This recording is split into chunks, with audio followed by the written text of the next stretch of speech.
Kimberley Thomas. Dr. Kimberley Thomas is a professor in the Department of Geography and Urban Studies at Temple University here in Philadelphia. She's a Fulbright scholar. She's an environmental social scientist who takes a political ecology approach to questions of climate justice, water governance, and human vulnerability to environmental hazards. She's worked in Vietnam and Bangladesh, where she has been researching the mega deltas of the Mekong and the Ganges for the past decade. Her work has been published all over in peer-reviewed journals, including the Global Environmental Change, Climate and Development, Political Geography, and she's been funded by the Fulbright Foundation, as well as a bunch of other groups. But I'd like to stop reciting her credentials and get to the important thing, which is what she has to say to all of us. And I am going to stop my slideshow in case Kimberly would like to show slides. If she wants to do that, Edmund will have hopefully made that possible for you to share your slides, and we can go on from there. So thank you for being here. We really appreciate it and really look forward to what you have to say. Thank you so much. And thank you for that introduction. It's really a pleasure to be here. And I'm very grateful for the invitation to share some of my work with all of you in the hopes that it can provide a different lens or perspective into some of the questions and issues that you're examining during this kind of immersion intensive lab, and will inform some of the projects that you work on, particularly next week. So yeah, I'll go ahead and share some slides here. I can.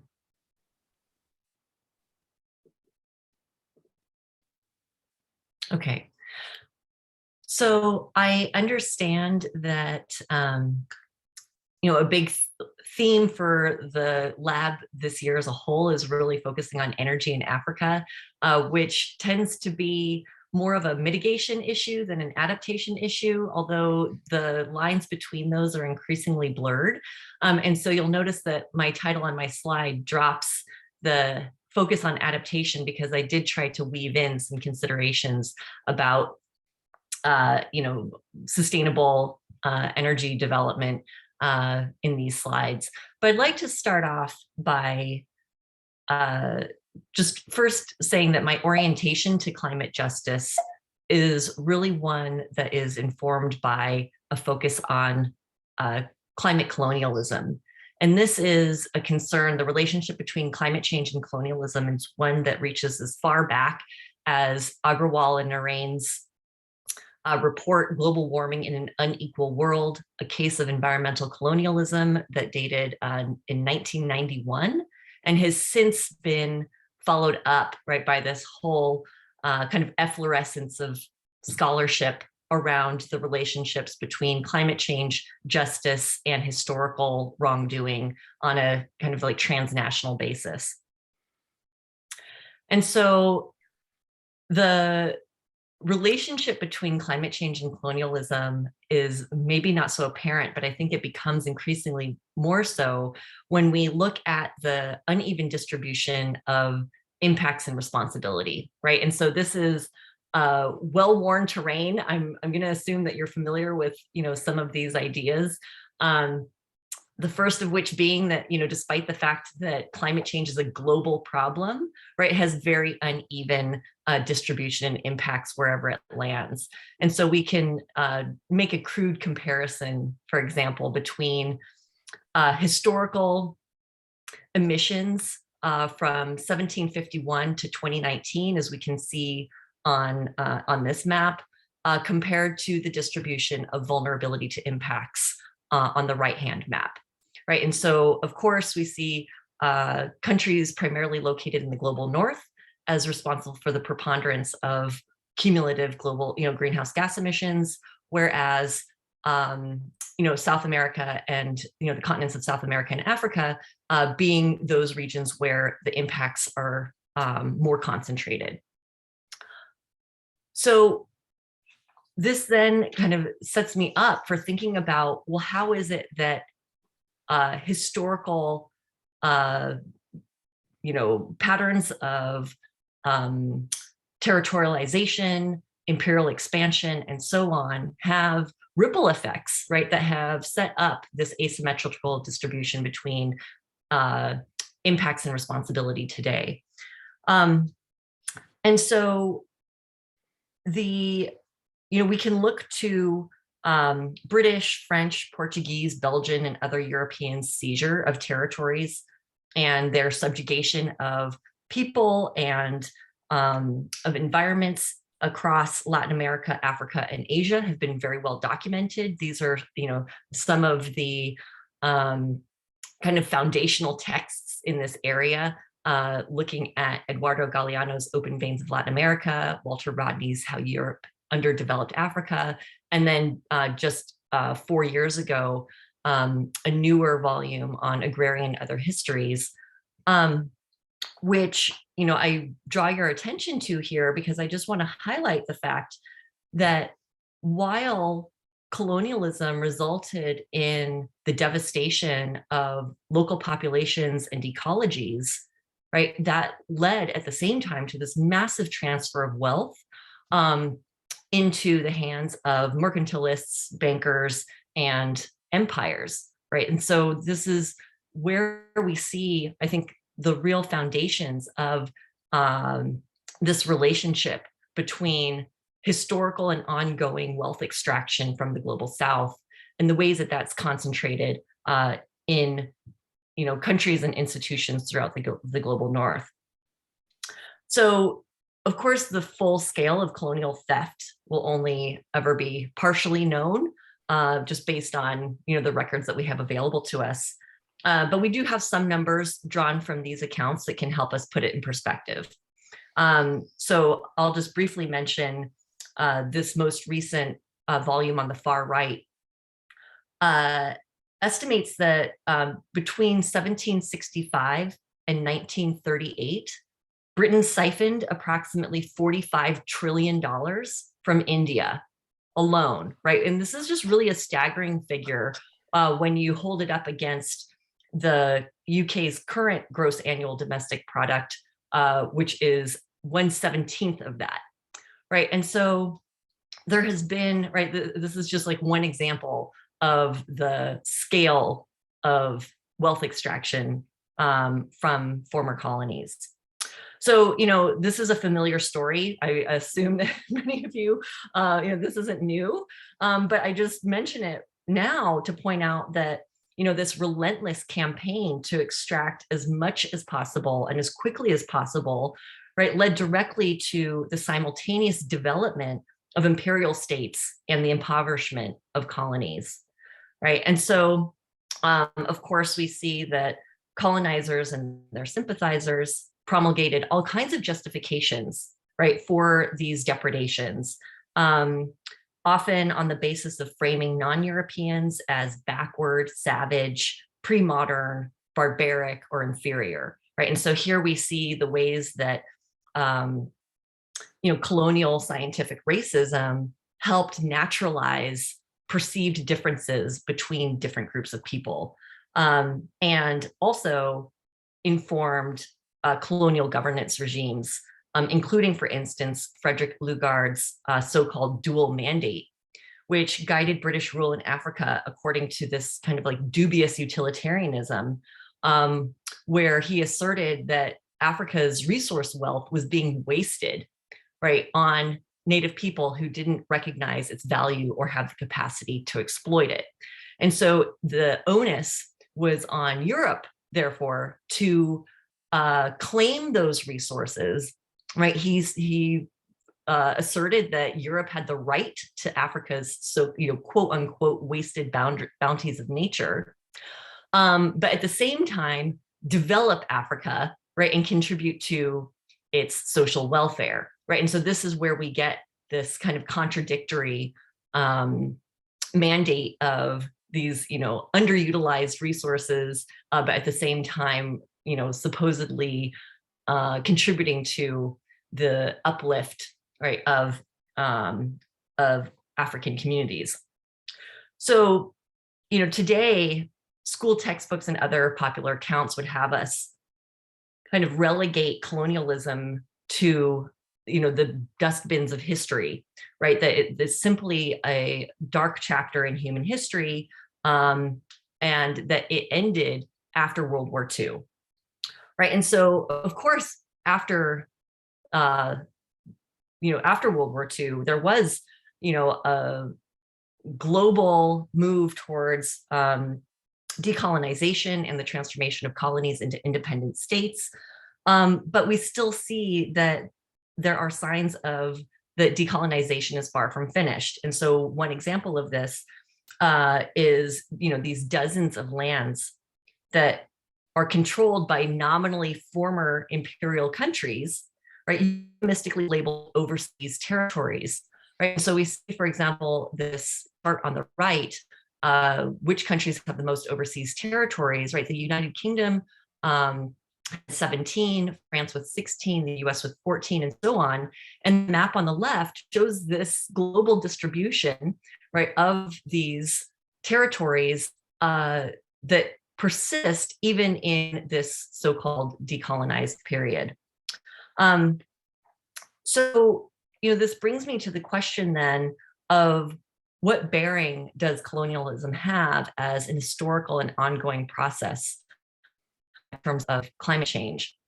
And so I break this question down into drivers and impacts. So we can first draw our attention to the countries that were responsible for the bulk of greenhouse gas emissions. So recall that map that I showed, that my second or third slide, where I was showing the concentration of historic emissions were in the global north. This gives us a slightly more fine-grained view of that, where we can see the accumulation of greenhouse gases based on their source countries from 1750 until 2019. Right, and so by tracing the identities and emissions of the top 10 polluters over time, it becomes clear that imperial states became the world's biggest economies at the expense of both colonized territories and the global atmosphere, right? And so here I see that climate change itself comes into view as a direct consequence of colonialism. I want to back up a little bit and say, that GIF animation, right, ended here with 2018, and it goes back, it was based on data going back to 1750. But I think it's worthwhile to look at this moment in history. I kind of somewhat arbitrarily chose 1960 as the year to pause on, but to look at the fact that, between 1945 and 1960, dozens of former colonies gained autonomy and established state sovereignty. And so we can look at the comparison here by seeing how by 1960, these top 10 global emitters of greenhouse gases had effectively a massive head start, right, on their industrialization and development compared to these just decolonized states. So, here then that again brings up this question of where then are we seeing those areas that have heightened vulnerability to climate change impacts. And so,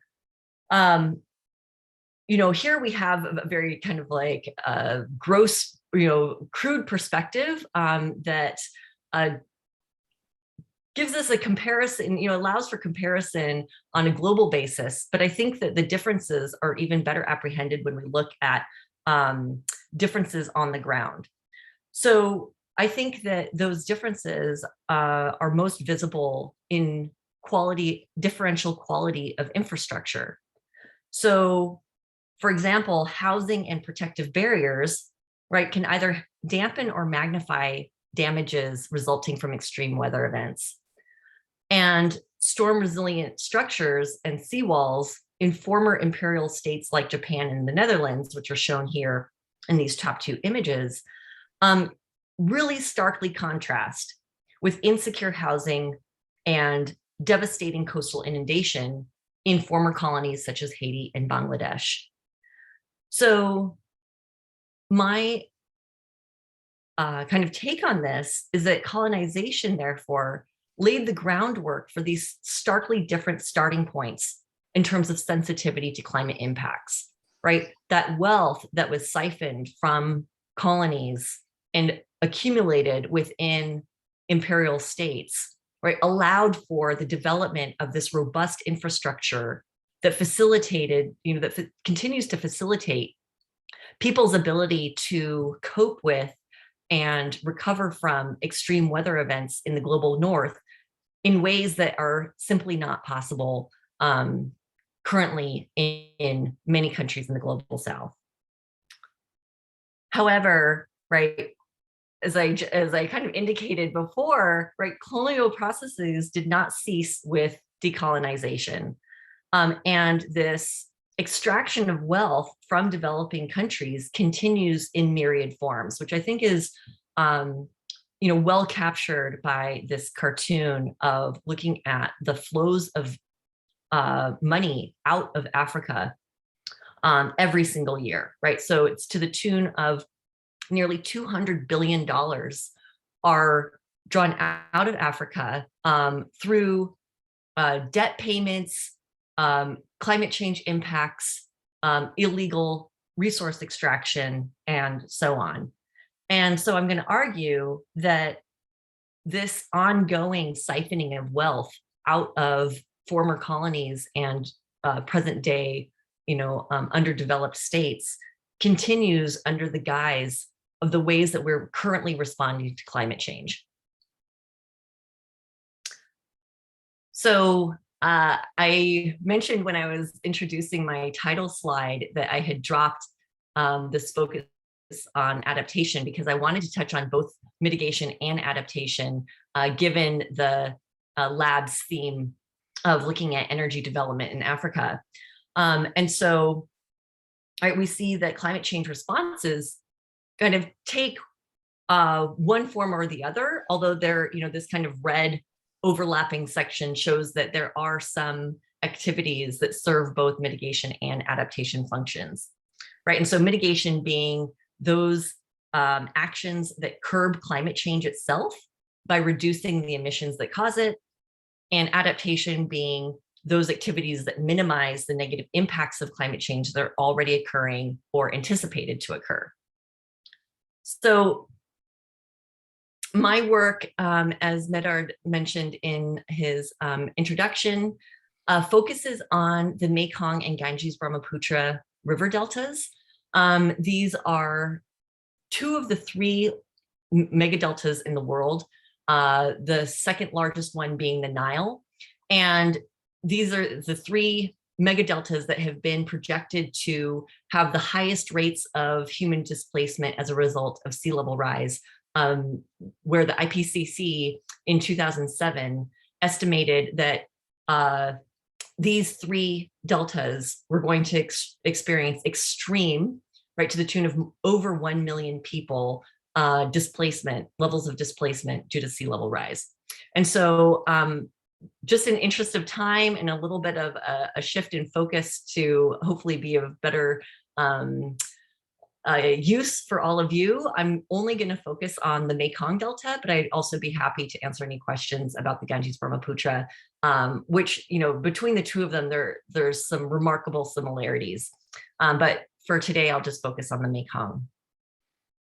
So this is an area where, it's like if you look at Vietnam, the Mekong Delta is located in the southernmost part of the country.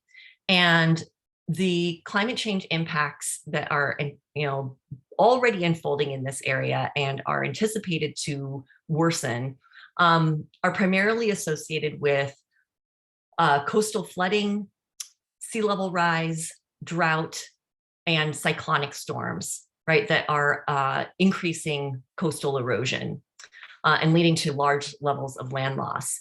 And so this image on the right was a preliminary estimate of the levels of inundation that are anticipated by 2050 And those were recently revised upwards to indicate that over 31 million, or sorry, over 30 million people are now predicted to be exposed to inundation by 2050, which is a more than threefold increase in population, affected population compared to this earlier estimate, which is shown in the center panel. So this has become the basis, right? This whole suite of climate impacts has really formed the basis for Vietnam to recognize that it needs significant financial assistance to contend with these impacts, right? So responding to climate change, whether that's in the form of mitigation or adaptation, is often infrastructural, right? Which is expensive, right? And so just for adaptation alone, last year, the Prime Minister announced that Vietnam needs $35 billion US to contend with climate adaptation responses. Just last month, Vietnam approached the G7 to also try to secure some financial assistance for responding to climate change.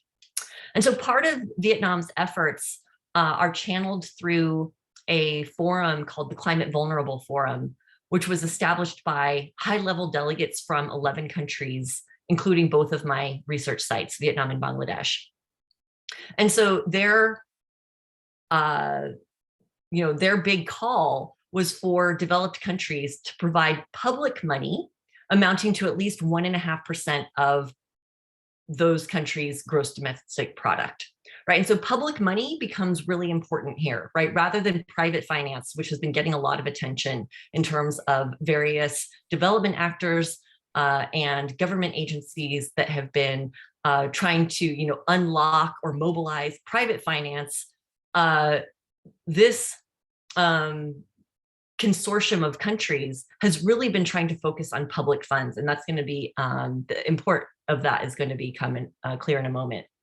Right, and so this is very consistent with the United Nations Framework Convention on Climate Change, right, which was initially, which came out in 1992 and established in Article 4.3 that developed countries will provide new and additional financial resources to meet the agreed full costs and full incremental costs, right, of actions taken by developing countries to respond to climate change.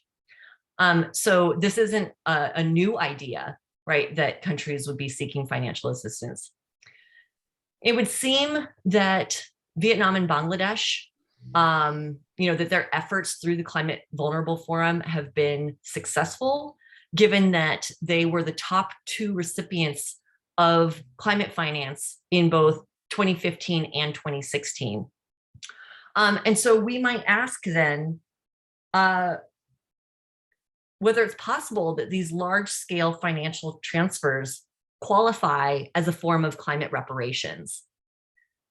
Perhaps a type of debt repayment, right, for the centuries-long and ongoing extraction of wealth by colonial powers that helped spark climate change.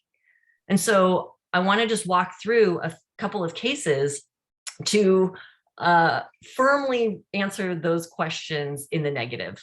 Right, so no, we cannot recognize these as climate reparations because of the forms that these financial transfers take.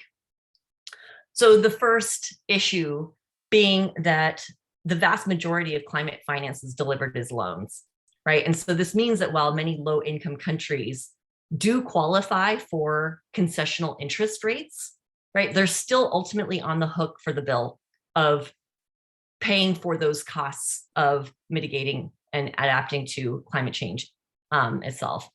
And right, these loans are tacked onto existing and sizable debt burdens, right? And considering that these are the most vulnerable countries in the world to climate change, these just reduce, right, rather than facilitate their ability to effectively respond to climate change.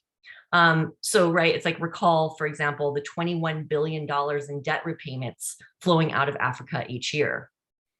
So, a second concern being the fact that climate loans carry onerous conditions that stipulate, for example, the mandatory employment of international consultants and the sourcing of equipment and materials from donor countries at donor country prices. Right. And so I'd like to walk through a couple of examples. And this one actually is looking at the Mekong River Basin as a whole. And so we're kind of, stepping back and zooming out from, the Mekong Delta, which you can see at the very bottom of this map, to look at it, within the context of the upper river basin as well. So for those of you who aren't familiar, the Mekong River is the world's 12th longest river. It supports over 70 million people and is a transboundary river that flows through 6 countries, all of which are developing countries, right? So these are all, countries that are facing their own suite of vulnerabilities to climate change impacts and facing, financial constraints in terms of being able to respond to those impacts. Notably, it also hosts the largest inland fishery in the world that sources 15% of the global freshwater fish catch. So it's an incredibly important region socially and environmentally. So in terms of looking at energy development, right, and our concerns with thinking about opportunities for sustainable or alternative energy development, I want to focus a few slides on the development of the Nam Tun 2 hydropower dam in Laos. Right, and so Laos is one of the poorest countries in Southeast Asia, and because of its, landlocked geography and its limited natural resources and degree of industrialization, it's looking to capitalize on the, its kind of natural mountainous landscape to harness as much hydropower as it can and become the so-called battery of Asia. So that's how they have described their aspiration. So in 2010, Laos built the largest hydropower dam in its history, which has a just over 1,000 megawatt capacity, which for those of you who are familiar with the Hoover Dam is over half the capacity of the Hoover Dam in the United States. This was installed at a cost of nearly $1.5 billion US that was financed through a World Bank loan, right? And so the World Bank describes this project as more than a hydropower project, right? They say it's an infrastructure project that has, helped modernize the country by introducing these new technologies, generating much needed revenue for poverty reduction, right? So it's claiming to have all these social benefits in terms of improved livelihoods, but also to pair that with environmental protection, right? And so this is supposed to be, it's like a low climate impact, environmentally friendly kind of intervention. But we can look at that a little bit critically, right? So for those of you who are familiar with large-scale hydropower development, you might already kind of have a sense that this wasn't quite so clean a narrative in terms of how things have actually turned out. So first of all, the development of the dam displaced over 6,000 people. The implementation was supposed to maintain development best practices in terms of free, prior, and informed consent. And while this was mandated, it wasn't fully implemented, right? So many of the people that were directly impacted by the dam were not adequately consulted, nor were they properly compensated, right? So some households got no compensation, and for many of them, it was insufficient for those who were displaced by the reservoir. And notably, right, it's like while there's all of this talk about all of these social benefits that are accruing to Laos, Laos at this time had some of the lowest levels of rural electrification in Southeast Asia. And yet when you look at this map on the left, you can see this web, the network, right? If you look at the large box in the upper right of the map, that's where the dam is located. And only a fraction of these electricity lines, right, are actually traveling through Southwest Laos. The rest, right, feeds into this incredible network of electricity distribution nodes throughout Thailand, right? And so most of the energy, 1,000 megawatts of energy goes to Thailand, while only 75 watts, and sorry, that should actually be 70 megawatts because it's a 1,070 megawatt dam. Only 70 megawatts goes to Laos. So there's a real asymmetry in terms of the distribution of electricity benefits here.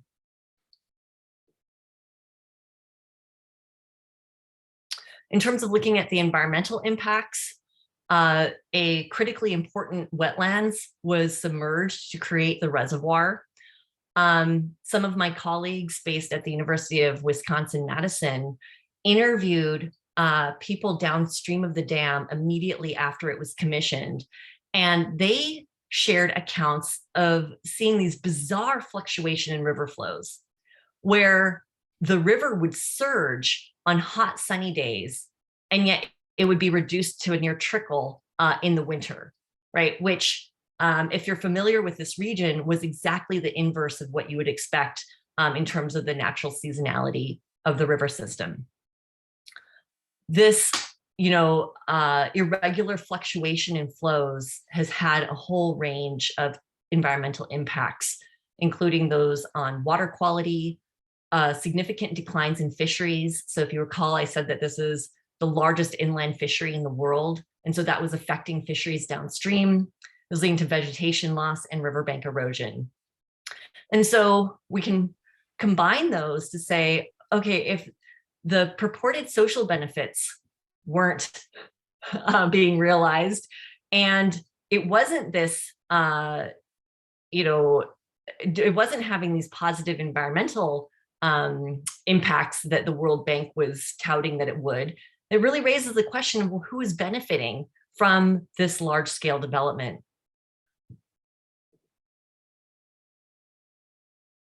So river fluctuations, right, are driven actually. So I was saying that there were these, people were sharing these accounts of these really bizarre changes in river flow, and those were being driven by the need to cool buildings in Thailand.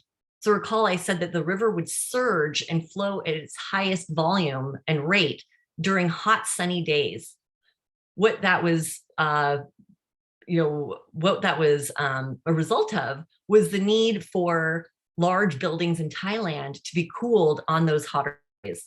And so they were running a hydropower dam, right, to provide air conditioning for buildings like the Siam Paragon Mall, which consumed 123 gigawatts of electricity, watt-hours of electricity, which was nearly twice as much as the entire Thai province of Mae Hong Son, with a population of more than 250,000 people.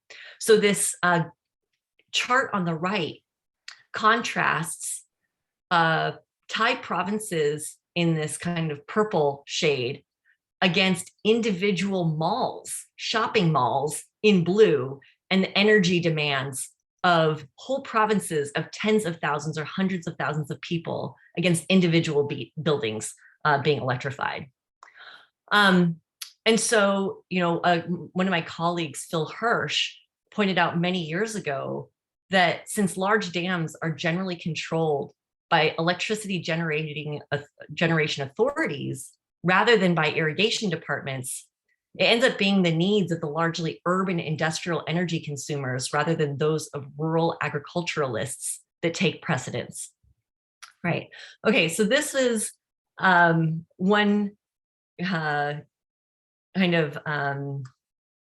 one case for looking at energy development, and again, energy being more associated with climate mitigation strategies in terms of, looking at how is it that we can provision our energy needs while reducing our climate impacts. I'd like to shift gears now to looking at just a couple of aspects of the finance of adaptation in Vietnam. Let's see, and I'll go ahead and skip this.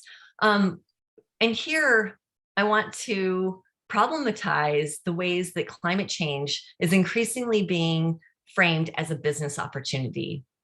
Right, so in 2015, Vietnam and Australia signed a memorandum of understanding for water infrastructure. And this was framed as a way to foster closer economic cooperation and assist the Vietnam water sector with, dealing with new extremes in climate, right, through and associated challenges in the provision of water. If we look at the transfer of flows and knowledge and expertise as a form of reparations, right, then this, again, we could see this as being consistent with Australia as a high greenhouse gas emitter, providing assistance to a nearby developing country neighbor with dealing with its, with climate change impacts. But what we see instead is an Australian Professional Water Association saying that this memorandum of understanding is actually going to provide many benefits to Australian Water Association members, right? Who are going to gain valuable experience and new business opportunities in a fast emerging market, right? So again, rather than appreciating the fact that Vietnam's contribution to greenhouse gas emissions has been a fraction of Australia's, they're seeing Vietnam's vulnerability to climate change impacts as creating business opportunities for professionals located in Australia.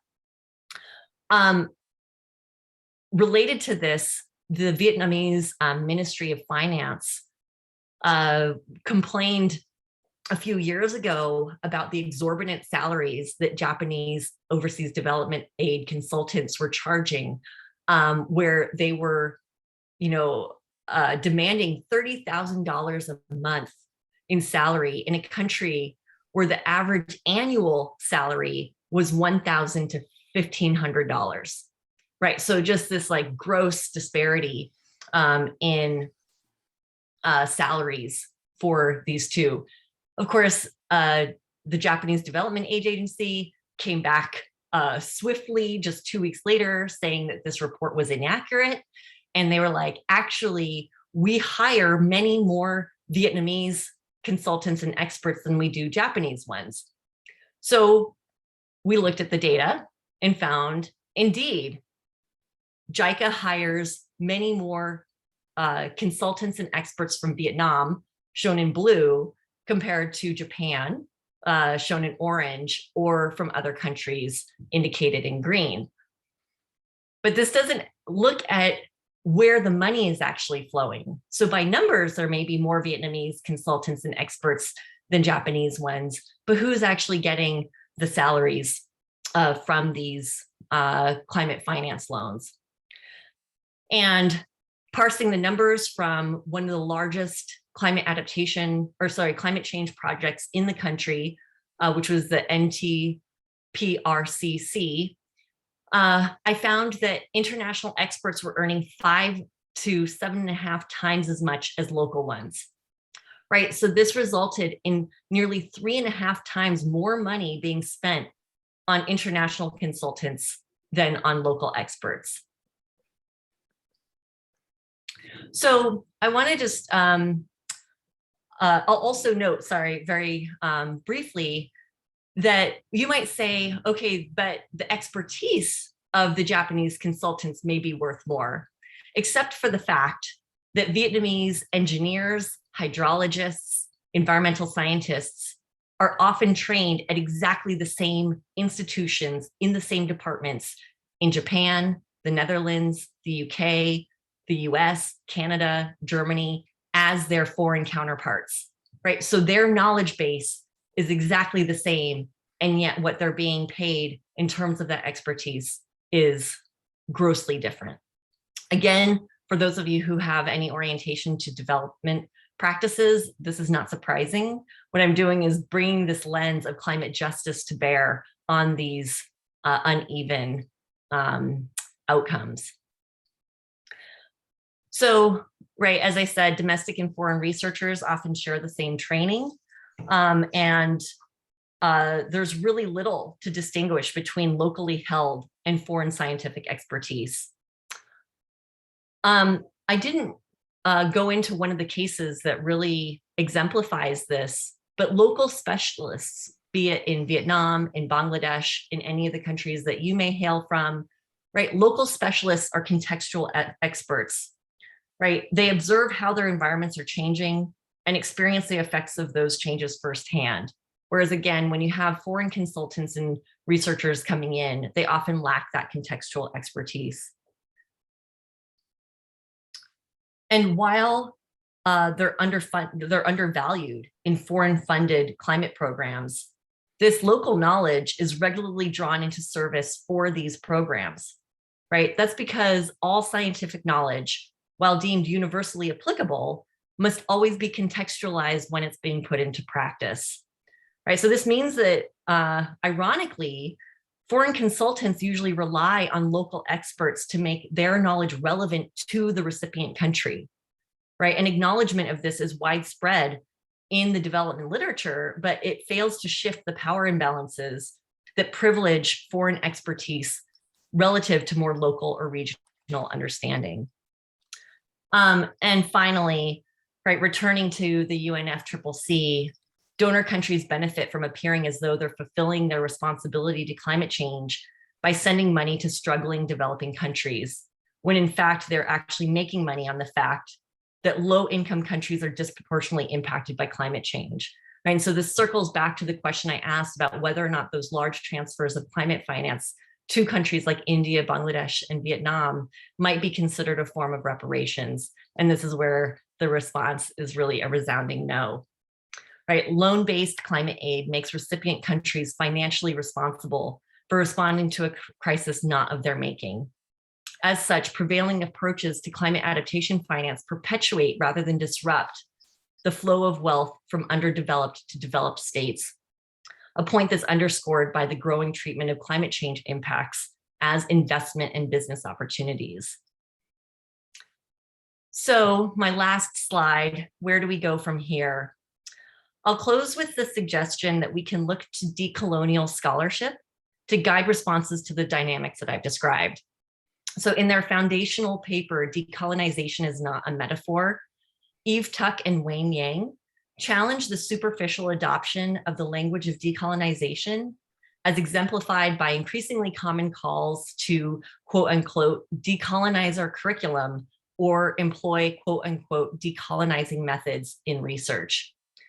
They stress that the metaphorization of decolonization makes possible a set of evasions or settler moves to innocence that rescue settler futurity.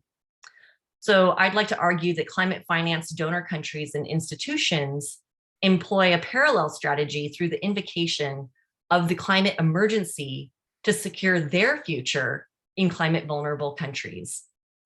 Ongoing colonial theft, masked as essential climate finance, renders innocent the continued dispossession of developing countries of a financially solvent present and a climate secure future.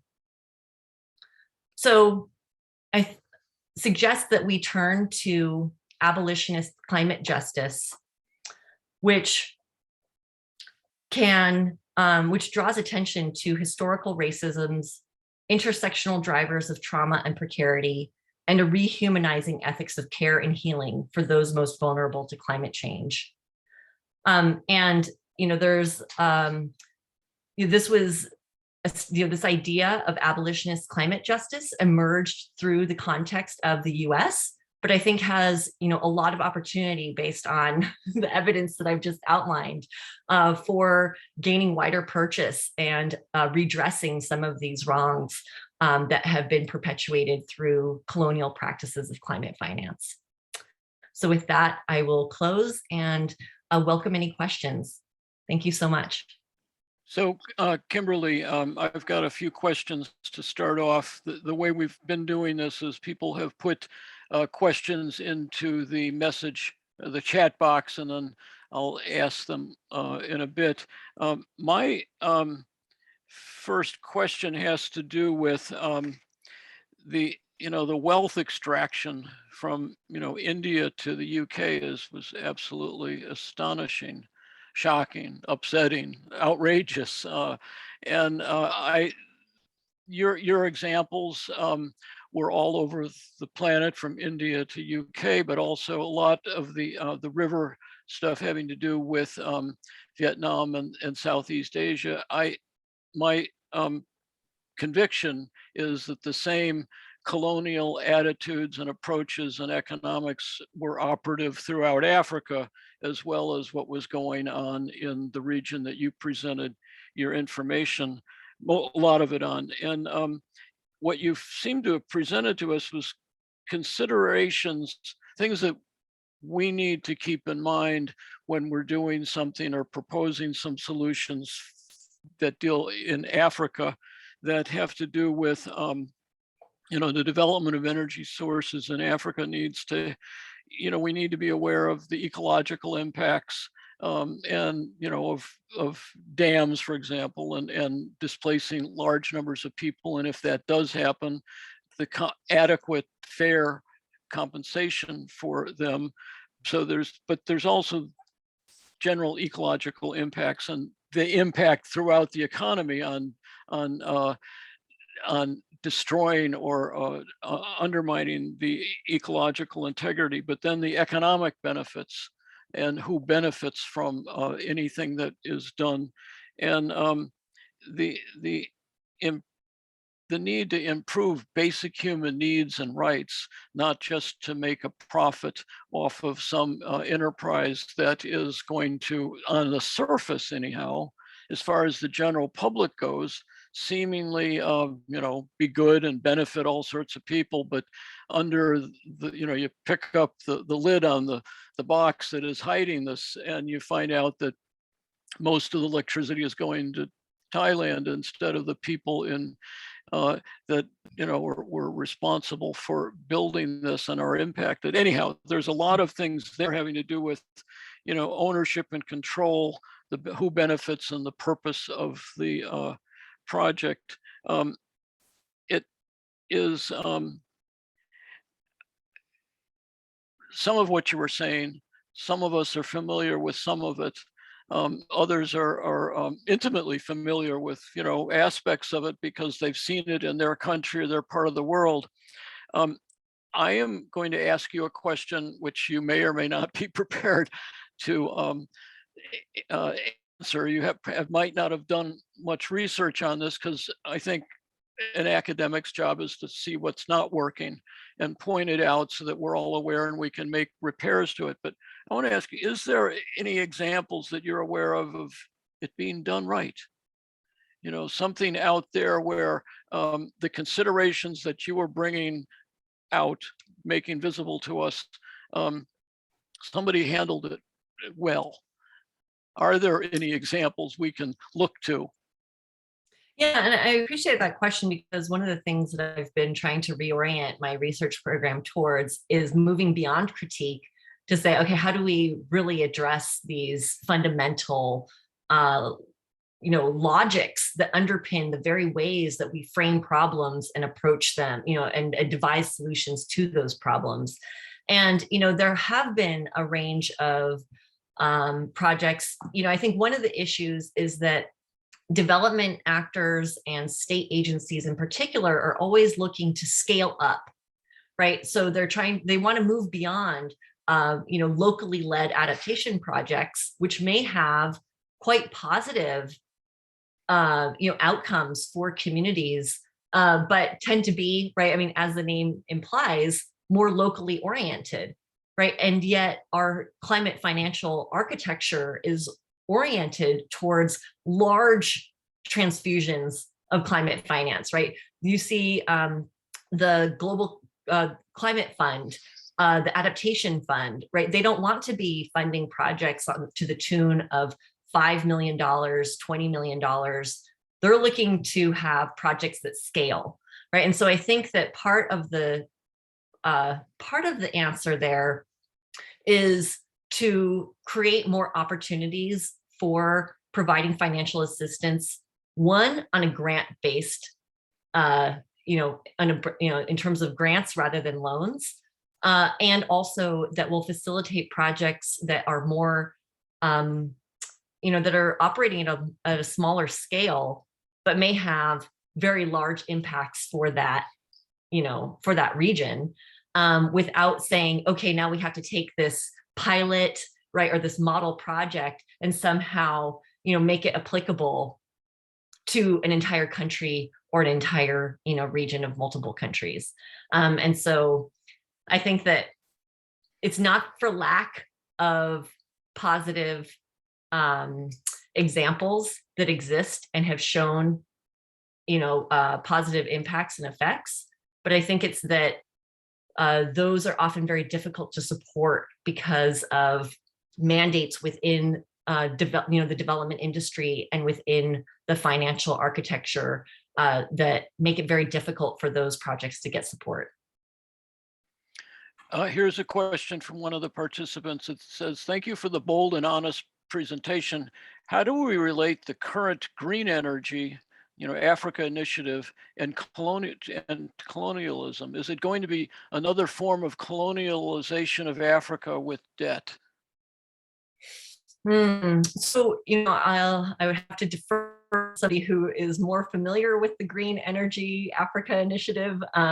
Again, my work is focused primarily in South and Southeast Asia, but I would imagine that the core tenet of this initiative is financing what's often referred to as a just transition, right? A just energy transition. Correct me if I'm wrong for, whoever posed the question, or others in the audience that might be more familiar. I think that all of these initiatives, even when we describe them as a just transition, are vulnerable to elite capture, right? And so, and who is the elite is going to vary with the circumstances. And so I'm not saying that in every case, it's going to be the World Bank and JICA and USAID. It's really going to vary on who is positioned to act on and execute these initiatives, and to what extent are they accountable to the communities that are directly impacted by those interventions.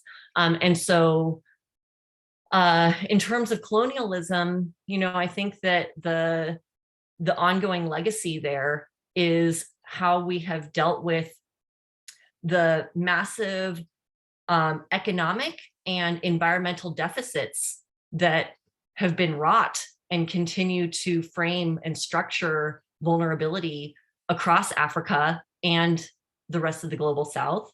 And so, again, I think that there's, it's like, I have to refer to somebody who is more familiar with the details of it, but I think that the very basis of the need for this initiative is going to have elements of colonial, right, traces and legacies, that I think the more that we can honestly bring those to the fore, the better that we'll be able to address and circumvent the risks associated with power, economic, and other imbalances in that space. So here's another question. How do we get the richer donor countries to not approach their donation or their wealth or their investment as a business transaction, but as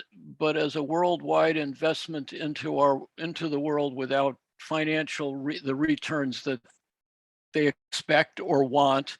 If maximizing profit is their purpose in life or existence, how do we change that? Yeah, I think in that case, we can look to, let's see, Scotland is actually a really remarkable example here. So I went to the Conference of Parties, right, the annual international climate conference in Glasgow last November, and was in the audience when Nicola Sturgeon introduced the very first climate reparations program and funded it from Scottish public funds. What it is that, underpinned her appreciation of climate change as a direct consequence of colonialism, and that this was a crisis that requires a framework of reparation. I'm not sure, but there is an indication that, within the different intergovernmental climate change consortia, that there has been, more explicit attention to colonialism and these asymmetrical financial relationships that have persisted for centuries. And so there are signs that this is starting to take root a little bit, right? I mean, we're looking for positives here. But in terms of shifting that business perspective and seeing climate change vulnerability as investment opportunities, I think in part has to do with leadership in global North countries, right? And so I think Nicola Sturgeon, as the PM of Scotland, is really at the avant-garde of that. But other countries, obviously, are not so enlightened and are actually see as their mandate to facilitate business opportunities for their domestic industries in the climate change response world abroad. And there's right now we're just dealing with that whole spectrum, and I'd have to give some further thought to see what is it that has facilitated some countries changing their perspective on that and no longer regarding climate change purely in terms of investment and business kind of generating opportunities. So sorry if I didn't quite answer that to your satisfaction. No, but let's hope that the Scotland example can go viral and be caught by such places as the North Americans and the Chinese. Comparing it with the chart of the impact, who's putting the most historically, who's put the most carbon and other climate change actors out into the atmosphere. I want to thank you for your perspective, your hopefully provocative and well-founded perspective on what's going on in the world under the surface. And what you've brought up are considerations that we need to be aware of as we go forward in coming up with solutions, plans, implementation strategies, designs for electrifying Africa. We need to make sure it's not just another a way to colonize Africa for the benefit, the monetary benefit of the haves, the 1% or the rich part of the world. Let's do it in a way that makes sense for Africa, to Africa, that the control, ownership, et cetera, is based in Africa, not in England or New York or Beijing. Anyhow, thank you. We're about to segue to the end of the program for the day. It's been a huge day, content-wise, starting